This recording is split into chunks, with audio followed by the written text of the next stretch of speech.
இந்த காலத்துல ரோடு கேட்க வேண்டிய அவசியமே இல்ல. கூகுள் மேப் இருக்கு. நம்ம வடிவேலு போன் பார்த்துக்கிட்டு டிரைவ் பண்ண ஆரம்பிக்கிறார். டர்ன் லெஃப்ட் என்னடா இது ஸ்ட்ரைட் போடு சொன்னே இப்ப முட்ல ஒட்டிக்கிட்டு இருக்கேன். வடிவேலு பிரேக் போடுடா. என்னடா இது ஸ்ட்ரைட் போடு சொன்னே இப்ப முட்ல ஒட்டிக்கிட்டு இருக்கேன். வடிவேலு பிரேக் போடுடா. என்னடா இது ஸ்ட்ரைட் போடு சொன்னே இப்ப முட்ல ஒட்டிக்கிட்டு இருக்கேன். வடிவேலு பிரேக் போடுடா. போன் சொல்லிக்கிட்டு இருக்குது. என்னடா இது திரும்ப இவர் அதையே கால்குலேட்டிங் சொல்றேன். கேட்டு சுற்றி சுற்றி அதே இடத்துல தான் என்னடா இது திரியுறார். திரும்ப கால்குலேட்டிங் சொல்றேன். அடுத்து மண் சாலை. என்னடா இது திரும்ப கார் கால்குலேட்டிங் சறுக்குது. சொல்றேன். சரி, இது சரியா? வடிவேலு மேப் தவறா காட்டுமானா?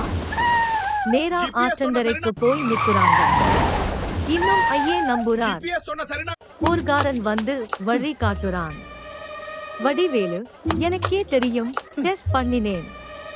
மீண்டும் வேகமா போறார். அடுத்த நிமிஷம் கார் சிக்கிடுது.